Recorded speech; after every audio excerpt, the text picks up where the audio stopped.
Falando nisso, pegando um gancho, uma relação que existe muito, né, estreita é exatamente o processo do primeiro experimento de retrocognição grupal que nós vamos ter aqui na CCCI no dia 6 de junho, que é a noite de gala mnemônica.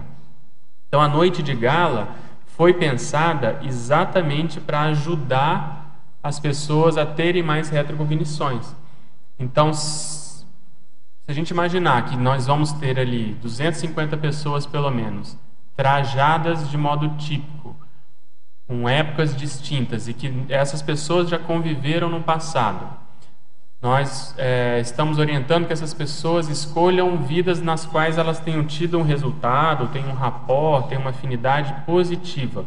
Então, tudo isso vai formar um holopensene, né, uma esfera, uma atmosfera daquela noite, naquele ambiente, num hotel que vai estar totalmente caracterizado de uma época antiga. Então, isso vai acabar mexendo no paracérebro de cada um e vai favorecer esse processo da holomnemosomaticidade diária.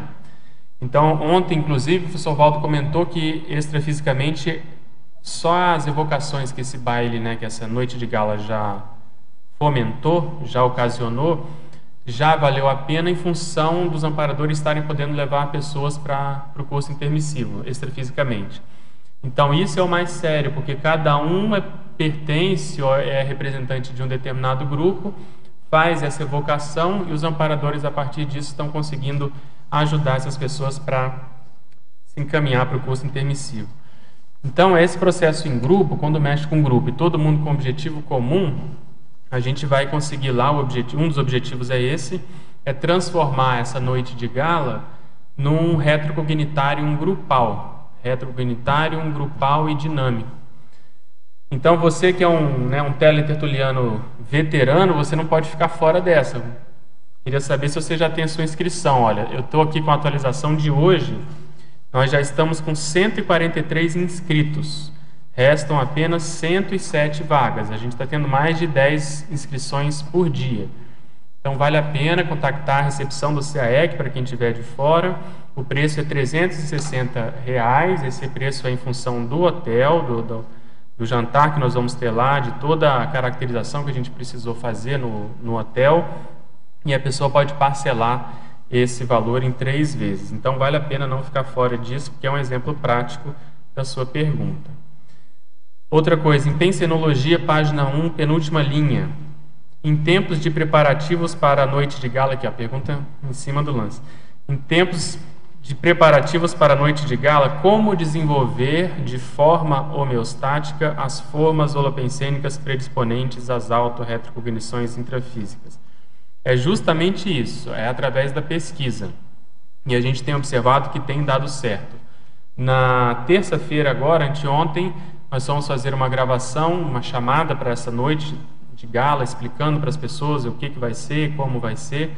E eu conversava com uma colega e ela estava relatando que ela e o duplista começaram a mexer nisso, começaram a pesquisar, começaram a ver a época que eles estavam, né, mais afinizados, como que eles iam caracterizados, enfim, começaram a tentar se vestir de uma determinada condição ou pensar. E durante a noite ela teve uma retrocognição numa época específica, bastante antiga, coisa que ela não tinha tido até então.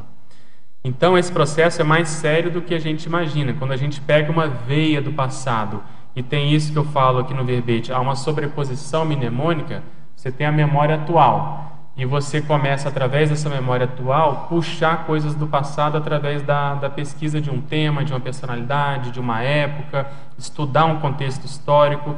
Aquilo, se tem uma raiz, a tendência disso supitar, ou seja, disso aparecer, da pessoa lembrar e ter a vivência do fenômeno. Pode ser à noite, como foi o caso dela, às vezes numa projeção, ou como é o caso desse verbete específico, durante o próprio dia. Às vezes você encontra alguém e essa pessoa, ela faz parte do seu passado, e isso pode desencadear a retrocognição.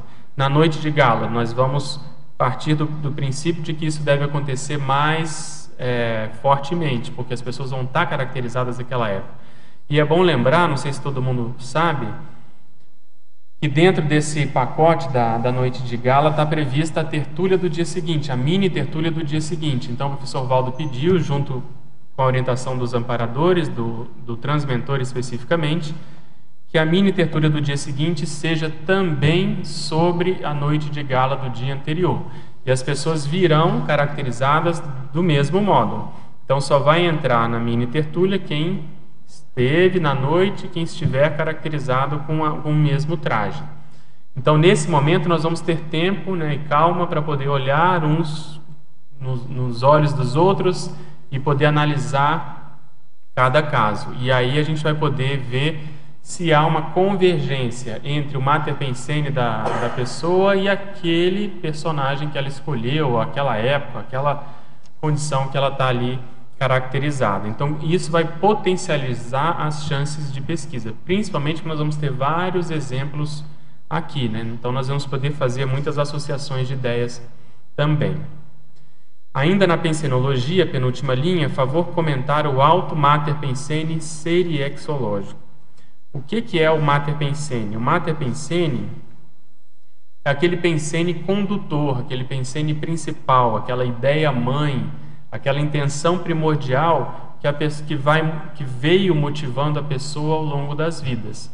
Então, isso acabou fazendo com que a pessoa tomasse determinadas decisões num sentido e não em outro. E ela foi então se especializando de uma certa forma em certos aspectos da manifestação ao longo das vidas.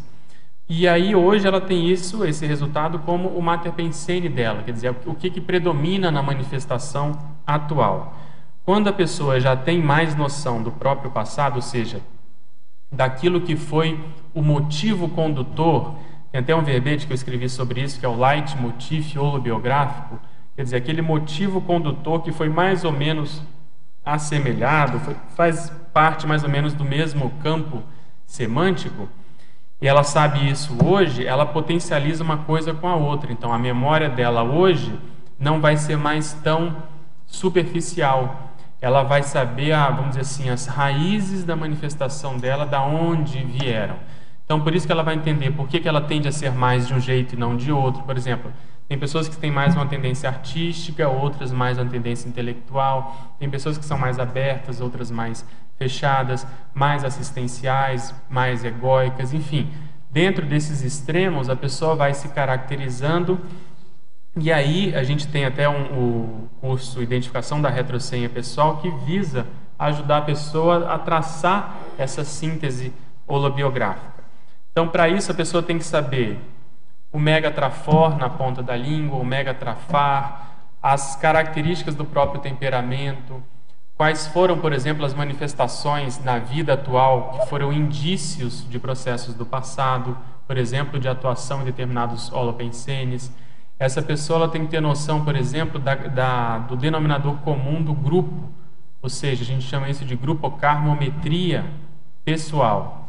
Até para ajudar também nesse sentido, nós vamos ter aí na última semana de abril a terceira edição da Semana de Autopesquisa Seriexológica.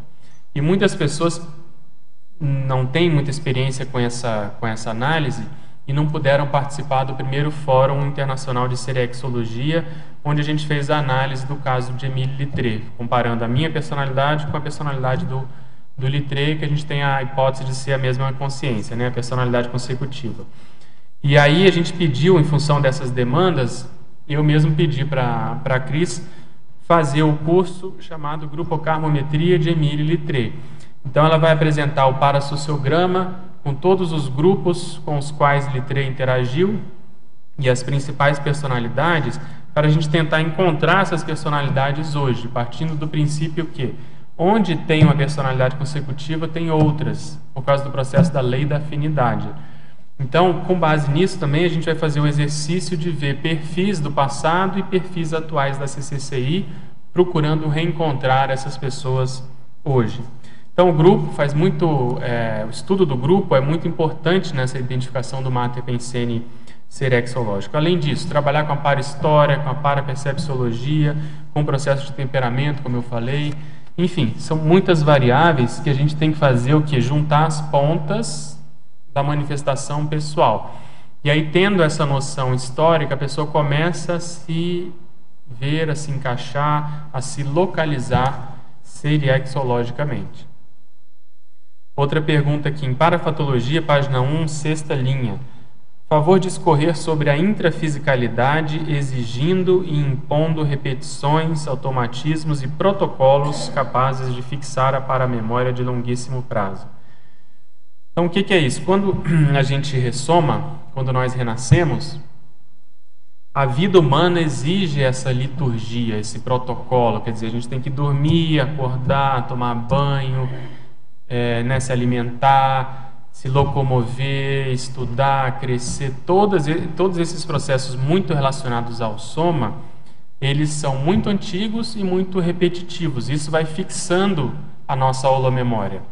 Quando você faz ou tem um hábito psicomotriz, quer dizer, um hábito que envolva o soma principalmente, muito arraigado, principalmente um hábito que, por exemplo, a pessoa fez ao longo de muitas vidas, você repete esse hábito inconscientemente hoje, normalmente isso se transforma num gatilho holomnemônico. Então, você estudar esses automatismos ajuda a passar pelo fenômeno e a identificar as manifestações do fenômeno. Vou dar um exemplo para ficar mais prático. A pessoa, por exemplo, que teve muitas vidas como mulher, tem um caso que eu conheço que a pessoa foi descer uma escada, estava com um vestido longo, o modo como ela puxou o vestido para não tropeçar, esse ato desencadeou uma retrocognição do passado.